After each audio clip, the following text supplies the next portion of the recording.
My message to sellout Singh is this: put the people ahead of your pension. Today is an interesting day in Canada. Pierre Poilievre has announced what his immigration policy, his platform will be for Canada. And seeing how he's going to be the next Prime Minister of Canada, this is pretty interesting. And the fact that it's the exact opposite of what Justin Trudeau is doing. He's given a speech here, which we've got on CTV. Most of it is in English. There's a little bit in the middle there that's French, but don't skip over the French stuff because he actually goes off on the reporter a bit, which is hilarious. And before I start here, you'll notice it says Poilievre calls on Singh to end deal with Liberals. He wrote a letter to him basically calling out Jagmeet Singh being a sellout, saying he broke all his promises to Canadians, to workers, and to break his coalition with Trudeau and call an election. Welcome back, everybody. Happy end of summer. But really, what's there to be happy about after Justin Trudeau's recent cabinet retreat? What changed? Remember at the beginning of the summer, after the people of St. Paul's voted against Justin Trudeau's proposed 61-cent a litre carbon tax, voted against him doubling housing costs and driving 2 million people to the food bank, voted against the crime and chaos he has caused. All the PMO staffers called you in the media and said there would be heads rolling, that they would fire ministers. They called the Globe and Mail and said incompetent and discredited Chrystia Freeland would lose her job to Mark Carney, or at least to someone who knew how to work a calculator. And then that there would be other changes. Maybe even the Prime Minister would step aside to make way and to try and bury the disastrous NDP Liberal record and put a fresh coat of paint on the broken down Liberal car. Well, what did we learn at this expensive Liberal retreat in Halifax? We learned that nothing will change. That Chrystia Freeland, who's been Canada's worst ever finance minister, helping to double our national debt and drive inflation to its worst in 4 decades, will stay in her job. Sean Fraser, who destroyed what was the best immigration system in the world, will stay in his job. The crazy carbon tax minister, Stéphane Guilbeault, who wants to ban trucks, roads, and plastic straws while Liberals legalize crack and heroin, he's going to keep his job as well. The disastrous justice minister, who's helped give Canada a 50% increase in violent crime and a 120% increase in gun crime, he will keep his job. But most important of all, Justin Trudeau, the man who is not worth the cost, announced that he will keep his job. Canadians cannot afford another painful, costly, chaotic, and corrupt year of Justin Trudeau. He will not quit. He must be fired. His ego, arrogance, and incompetence will always have him putting himself ahead of Canadians. He would rather Justin Trudeau would rather force an entire generation to go without homes, 2 million people to go to food banks, 25% of kids to go to school hungry. That he would rather that continue to be the case than to give up power. He will not quit. He must be fired. And the person to do it is Jagmeet Singh. It's amazing that Pierre is bringing this stuff up. He's calling it out. It's wow. I wouldn't be surprised if Justin Trudeau was also the guy calling the shots at home in his marriage, and that's why his marriage fell apart. I'm sure he's, my guess is he was a commanding, demanding narcissist, and that was not probably a fun place to be for Sophie. Who knows? Singh sold out workers to sign on to this costly coalition. He has voted to hike the carbon tax to 61 cents a litre, for policies to double housing costs, and to tax food. Now, why did he do it? He told us that if he became part of the government, he'd bring down food prices. That was one of his promises. Did he succeed? Well, you don't actually have to ask me if he succeeded. Ask him. This is what he said about food prices last week. When you go into the grocery store and you're buying your groceries, you're spending more than ever before, and you're leaving with less than ever before. Again, that is after 2 years of Jagmeet Singh joining the Liberal government. So what's clear is that Singh did not join to bring down grocery prices or housing costs, both of which have skyrocketed since he joined this coalition. He joined to keep Trudeau in power so that he could get his pension.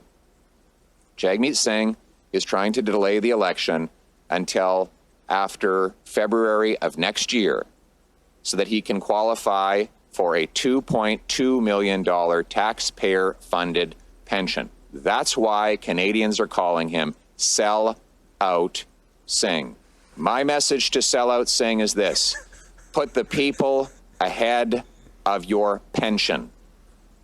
Break the costly coalition with Trudeau to trigger a carbon tax election where Canadians can choose between the costly coalition of the NDP Liberals that tax your food, punish your work, take your money, double your housing cost, and unleash crime and chaos in your community, or common sense conservatives who will axe the tax, build the homes, fix the budget, and stop the crime. Yeah, it's amazing he's calling him out and calling him Sell Out Singh, which is hilarious. Pierre Poilievre does not care. He just says what's on his mind. It's quite refreshing. And you can tell this is what he really thinks. He's not fluffing it up for the camera. He's not Justin Trudeau's just making up garbage, lying, the whole performance act, the whole thespian garbage we get with Justin Trudeau. So Pierre talks a bit about his policies that he's already talked about before. Let's get to the immigration stuff. First off, he's asked about the whole situation with the rail workers, and then that leads into more questions about immigration. Well, I wouldn't have had to do that in this case. The reason that we have these strikes is because of inflation. We had last year the largest number of days lost to strike since 1986. What do we have in 1986? Inflation. Inflation leads to strikes because workers and unions have to fight to get back what they lost in purchasing power. Well, how did the inflation happen? The government doubled the debt. Justin Trudeau printed $700 billion of cash.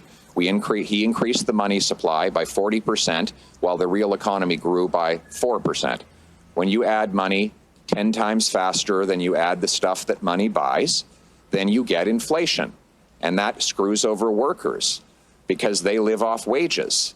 If you're a billionaire, like the people Trudeau vacations with, then you don't have to worry about inflation because your assets are inflation-proof or even inflation-positive. You get richer. It's a transfer of wealth from the have-nots to the have-yachts. And you know what? It's ironic. It's all done with Jagmeet Singh's support. He can huff and puff all he wants, but he supported the inflationary policies that destroyed the wages of working-class people, and he supports what Justin Trudeau did on the rail strike. Do you know how we know? Do you know how we know that? Do you know how we know that? No. Would you know how we know that Jagmeet supports it? Because he's still in a coalition with him. And if Jagmeet didn't support it, he would respond to my letter this afternoon and say he's pulling out of the costly coalition and he's going to vote to bring down Trudeau and cause a carbon tax election.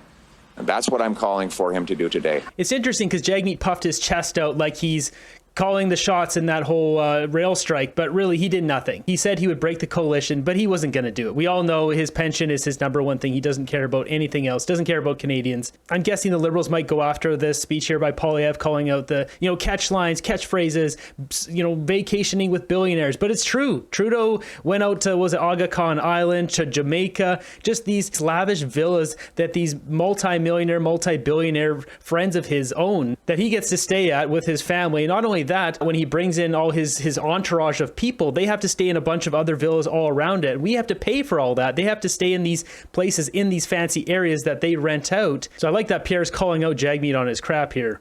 Jagmeet Singh, stop selling out the workers. Stop being sellout Singh. Put the people ahead of your pension. Vote for a carbon tax election now. So he switched to French here. The interpreter didn't quite keep up there. They basically was asking something about would you keep the programs that Trudeau has in place, the free insulin and something else. As far as I know, those programs don't exist. Ils font des promesses. They make promises. Je peux It does répondre? exist. Answer? Excuse me, sir. May I answer? Vous allez voir la plateforme électorale que You're je going vais to see the déposer, election platform that dès I les will élections. put forward Pour as soon as there l'instant, is an on a des election. promesses. But for the time being, we have nothing but promises. Promises from the Liberals, from the Coalition, and the NDP, and the Bloc. That if they spend more, one day there's going to be great gifts for everyone. They have already promised. I'm not going to allow you to interrupt me. I'm going to give you my complete answer. Ça n'existe pas encore. It doesn't exist yet. Combien de personnes ont reçu ça? How many people have received that? Combien? How many? Combien? How many? Combien? How many? Combien? How many? Combien? He's a savage. Combien? How Vous voulez many? pas répondre non plus parce que. You don't want to answer Est-ce que je peux either. répondre? Can Je peux I pas répondre respond? si vous m'interrompez. I can't Vous answer if venez you keep interrupting me. d'avouer que vous avez posé une fausse question. Et la raison pour laquelle You've vous l'avez asked a avoué, false c'est parce que question, quand je and vous you ai admit demandé that combien de pilules sont déposées is because when I asked you how many pills have been shared with people, you can't answer because the answer is probably zero. Je vais compléter ma phrase. I'm going to complete my garder sentence. quelque chose qui n'existe We pas. can't keep C'est pas something ma that does réponse. not C'est ma- exist. C'est ma réponse. Merci. That's my answer. Thank you. Sont préoccupés par la nature, par la What about people who conservation say des that they're Quelle est la garantie que concerned about this? So it's really quiet, but she says, how many people do you want to see accepted into next year? She's basically asking about immigration. And this is where he, despite him saying he's not unveiling his platform yet because there's no election, he is basically telling us what he's planning on doing for immigration. First of all, we have to acknowledge that Justin Trudeau has destroyed our immigration system. We had a multi-generational consensus in immigration for literally decades before Trudeau came along. Immigration was not even a controversial issue prior to Trudeau. We brought in hardworking, law-abiding citizens in numbers that our housing market, our job market, and our healthcare system could absorb. What has since happened? Trudeau and Fraser destroyed the temporary foreign worker program by telling their bureaucrats to overlook fraud, by getting rid of the rule that required that you couldn't bring in temporary foreign workers for low-wage jobs in places where there was over 6% unemployment. In other words, where there were lots of people looking for work. They destroyed the international student program by allowing rampant fraud and abuse and increasing the numbers to levels we could not afford. And they grew the population almost 3 times as fast as the housing stock. That is entirely a decision of Justin Trudeau and the NDP Liberals.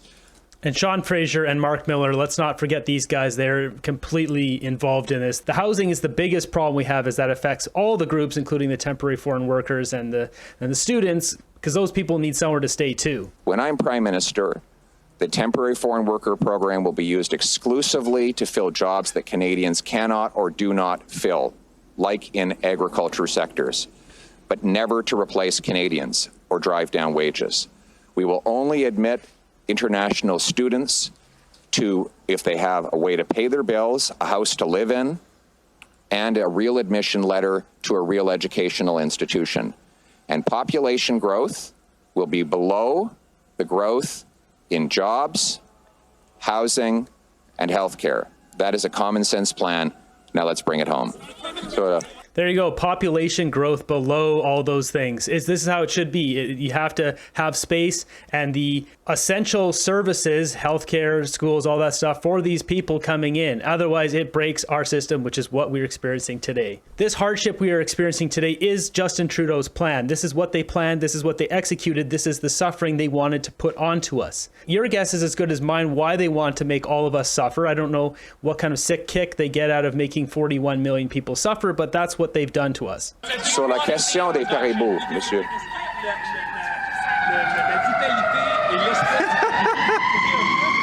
The irony of the sirens when he basically said he's going to reduce the immigration levels.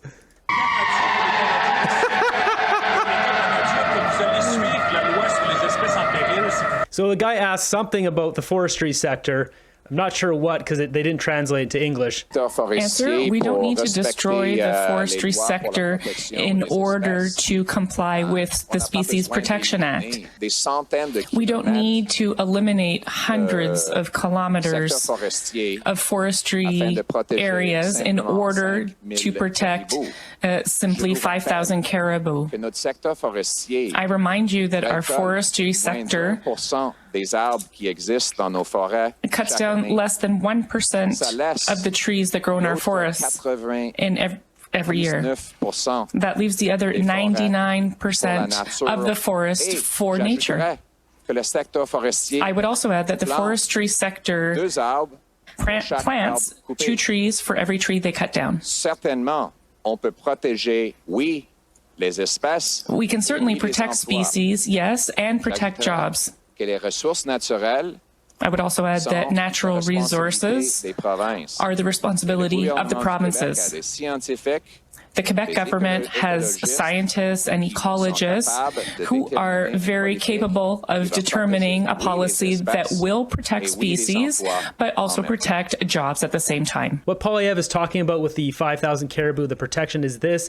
So Stephen Guilbeault, I put forward in March 2023, and it was postponed to April 2024, but basically is protecting 5,000 caribou that are left in Ontario in the boreal forest. Now, most of the logging in Canada is happening in British Columbia. I'm going to go on a full rant on this. I'll put this at the end of the video so we can keep this going here with Pierre Poilievre. We have to have a smaller population growth. There's no question about it. We cannot grow the population at 3 times the rate of the housing stock, as Trudeau has been doing. We need to have a growth rate that is below the growth in housing, healthcare, and employment. If you want to look at, if you want an idea of how I would run the immigration system overall, it's the way it was run for the 30 years prior to Trudeau being Prime Minister. We had a common sense consensus between Liberals and Conservatives for 3 decades that screened people to make sure they were safe, only brought in the numbers that we could absorb into our housing, healthcare, and job market, and blocked temporary foreign workers where they were taking jobs from Canadians. That was a common sense consensus that existed before Justin Trudeau, and the radical and out of control NDP Liberal government destroyed our system. That's interesting that he brought that up. That's one of the very few things that Liberals and Conservatives basically agreed on, was the immigration system was just keep vetting all the people, bring in good people, and that's it. And that's stuck that way for a long time until Justin Trudeau came in here and jacked it up. I posted it in my FB group. If anyone knows anything about Justin Trudeau's real estate development company, an interesting article came back that was shared, which really breaks down a lot of it. There seems to be some weird conflicts of interest and some other stuff going on with all the different companies and stuff, and transferring ownership, and his brother getting involved in all the stuff of those holdings, which stems back to their dad, Pierre Trudeau. But we still don't know how much land this guy owns. So I'm not going to go through this full article here, but I'll post it in my FB group if you want to read through this. But basically, this comes from Andy Lee, this freelance journalist. She wrote this up. She dug through this after the Freedom Convoy and Canadians' bank accounts getting seized and all that kind of stuff. And she wanted to, pull apart what Trudeau was saying and find out what really the situation is. Like this quote here, it says, "We have known that a large percentage of small businesses are actually just ways for wealthier Canadians to save on their taxes, and we want to reward the people who are actually creating jobs." So Justin Trudeau said that. And then it says here, Justin's own personal web of corporations now held in a blind trust, which I'm sure nobody knows absolutely anything about, came under heavy fire after he became Prime Minister. House of Commons debate records show that on November 1st, 2016, the following was put forward by NDP Member of Parliament Charlie Angus. The Prime Minister's notion of small business in the last election was that it was a tax dodge for millionaires. I was really shocked at how someone could be so out of touch on small business. He was talking about how millionaires set up front companies to avoid paying taxes. He would certainly know, as he set up 3 of these companies to his benefit. 9562 Canada Inc., which held securities and investments, 7664699 Canada Inc., which is his personal holdings company that listed $598,000 in short-term investments and $255,000 in cash, and JPJT Canada Inc., which brought in about $1.3 million over that period. It would seem that Justin Trudeau and his legal investment team have had a fairly good handle on how to take advantage of corporate structures for maximum tax benefits. Agreed? And how the heck did he come to that 766 whatever Canada Inc., solely owned by Prime Minister of the Canada, ended up holding a significant investment in another corporation that was dissolved for failing to comply with filing rules pursuant to the Canada Business Corporations Act? How could this happen? Well, it did. This other corporation was legally dissolved in 2013. This one, JPJT Inc., was also legally dissolved in 2011. Justin Trudeau was a director for both. A third corporation, a third shareholder company, this numbered Cpac Inc., was jointly owned by Justin Trudeau and his brother. So you can see this just goes on and on and on. So I'll leave this linked if you guys want to go through it. When it comes down to it, I think there's something deeper there with Justin Trudeau. We know he has a real estate development company. How many acres? That's what I want to know. What does he build? Is it homes? Is it condo towers? It says he sells lumber and firewood. So I would assume there's tons of land there. He's cutting down trees, building houses, or building condo towers. To me, this is almost as important as knowing who the traitors are in our country, which we still don't know that either. We need a lot of answers in this country. Jumping over to X here, we've got some clips. We've got farmers. They are not happy in Canada. It says here, farmers took to the streets in Kitchener to protest government land grabs.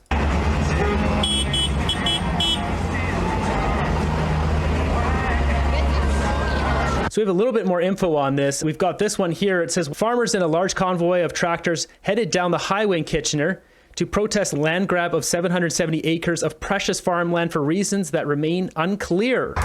So it smells like the Trudeau Liberal government. That's what I'm getting a little waft of. We've got this one posted by Concerned Canadian. It says they took down the Canadian flag and replaced it with a Palestinian flag.